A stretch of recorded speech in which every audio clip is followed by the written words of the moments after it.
And we are live. Hey, NASCAR fans. This is the Ask Junior portion of the show.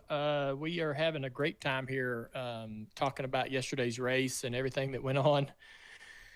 And, but anyways, again, the Ask Junior segment of the show is brought to you by Xfinity Mobile. It's the fastest mobile service with 5G, millions of Wi-Fi hotspots all across the nation.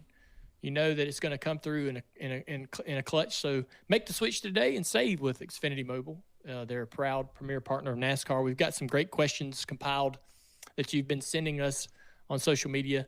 And so let's get started, Andrew.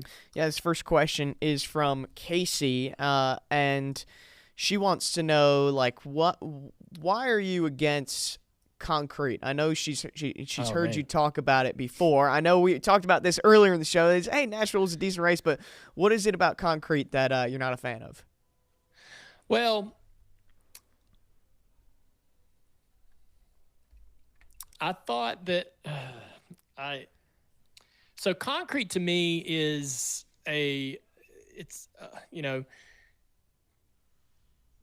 Dover and Bristol. Those two racetracks are great tracks. I'm a big fan of both. They have things about, they have two things that I love about a racetrack. And one of them is very steep banking. And they're relatively short. Dover's a mile and Bristol's a half mile. And so usually the steep banking is reserved, at least back in, when I was much, much younger, the steep banked racetracks in NASCAR were reserved for the mile and a half and Daytona and Talladega. And so having a very steep banked short track was very compelling. Bristol, when it was asphalt, was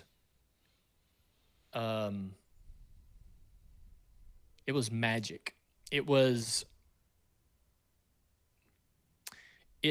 It seemed like it was something that you would never be able to replicate. And we had there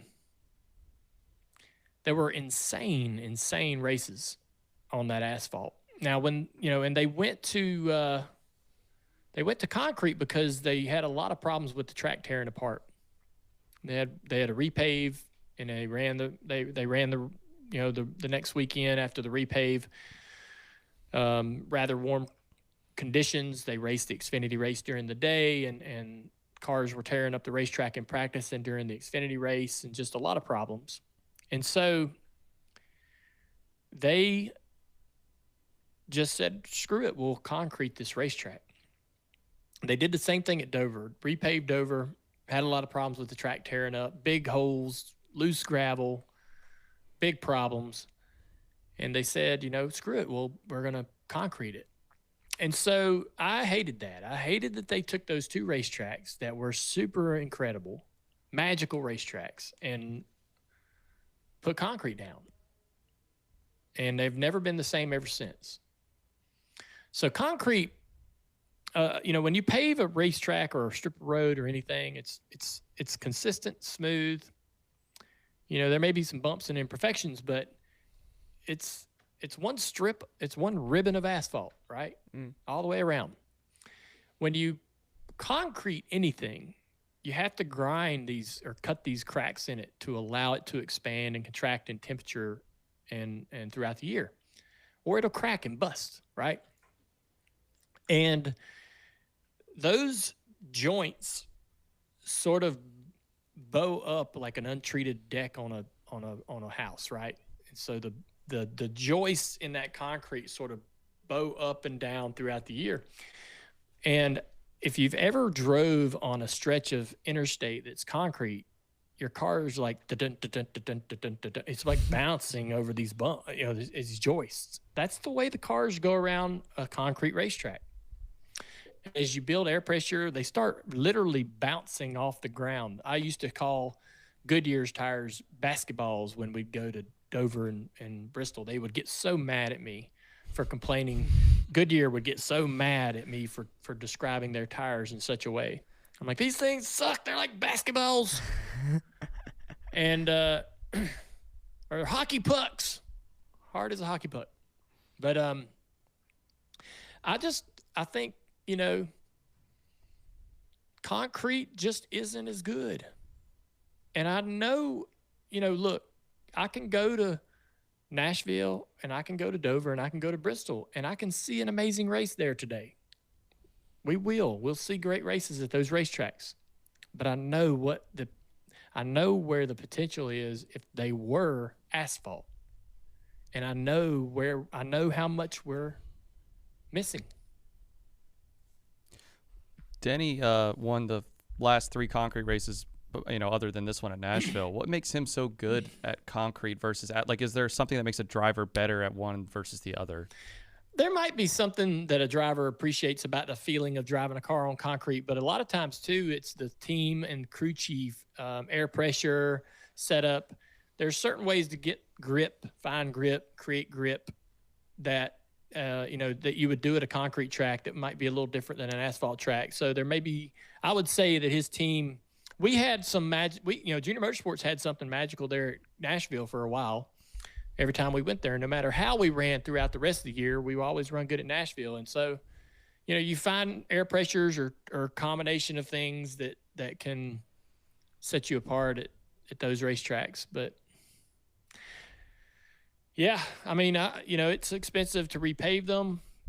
I think the technology we have today would allow the asphalt to survive. We wouldn't have, we wouldn't go to, I don't think if you repave Bristol, I don't think you'd go there and tear it up. Or I don't think the cars would destroy the track like it did in the 80s and 90s. But we'll never probably ever see them asphalt again. But I just know how much better the races might be and how much more exciting and compelling the action might be if they were asphalt. And I hate that we're not. I hate that you guys and fans out there watching the show right now will never know never know that. I wanted to comment on a YouTube comment here real quick. Yes, that is the Titanic Lego set in the background of Dale's room. We talked about it earlier in the show, so make sure you go tune in and listen to that. This next one is coming from Robert. Andy Petree, and I think it was announced last week or 2 weeks ago that he's leaving RCR. What's your reaction to that? Well, it's abrupt. It makes me wonder why, because it's in the middle of the season. It makes me think back to when Kyle Busch was standing on his pit gate talking about how bad they were and how, when he was arguing with Stenhouse and who was standing off to the side about 10 feet away. Andy Petree. Yeah. I just wonder if Andy decided I need to do something else. Or did Andy voice an opinion and concern that wasn't, that the rest of the group didn't agree on, and said, "Hey, maybe we're not all on the same page here." So, something like that probably went down. Andy isn't. I don't see Andy as the kind of guy that just says, "Hey, mid-season, I'm gonna go do something different," So something went down. It's kind of like that Almirola, Bubba Wallace thing. I don't know that we'll all know the true details of it, but it doesn't feel good. But, it presents an opportunity for the team to change. I always said this with Letarte when we were working well together. We would, if we lost like somebody that we thought, anytime you have a vacancy or a hole opening up, right? Don't worry and debate about whether that person was great or they sucked at their job. Every time you have a vacancy, it's an opportunity to get better. And so, Petree's got a legacy. Dude has accomplished a ton in the sport. Appreciate what you did for RCR. It was awesome that he came back and was a part of all of that over the last several years. But here's a chance to hit a home run, bring in somebody with some new ideas and some new energy. And so you got to make sure you get that choice and get that pick right. And so that could be crucial for the future of RCR going forward. We got time for one more quick one, like 2.5 minutes before our race winner calls in. So I want to hit this real quick. This is coming from Charles. What does recovery after a really hot race look like this week? I know we talked about that earlier in the show, but what does that look like for a driver? Well, everybody's different. I went home, drank a lot of beer, and I spent Monday, Tuesday, Wednesday, Thursday hydrating. I wasn't going to go home and try to drink a bunch of water and Gatorade and try to get it all back in one day. But today drivers are different, man. You can't go home and drink beer after a hot race like that. You got to take better care of your body, and there's not enough places to find advantages anymore. And I think that drivers have to be a little more smarter these days than maybe I was, or a lot of us were back in the 2000s and so forth.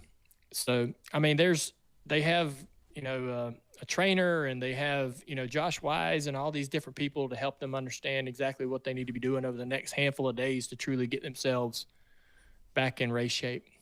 Well, we could actually ask somebody who actually ran in the race, or actually won the race yesterday or Sunday. Joey Logano's called in. Hey, Joey. What's up? How's it going, bud? Yeah, things are good. Joey, FYI, we are live, so I just wanted to preface it that way, just so you know. Yeah, we just dive right in. Yes, no problem. We're live, and when we get done with this interview, just hang on for about 15 seconds because our Riverside downloads your file for us so we can use it. So just don't jump right off.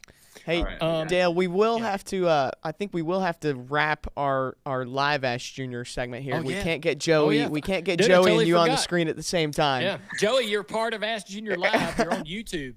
Oh. Yeah. But you're kicking me off right now. No. We're stopping the live stream. Yes. All right, shut it down, Joey. It's a technical thing we got to do. Yeah, sorry. Sorry, folks. Hang around, Joey. Everybody, I appreciate y'all tuning in to this episode of Ask Junior. Thank you, Xfinity Mobile, fastest mobile service with 5G and hotspots all across nationwide.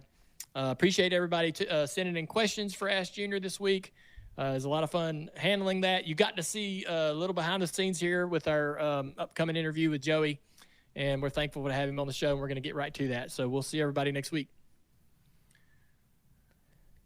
All right.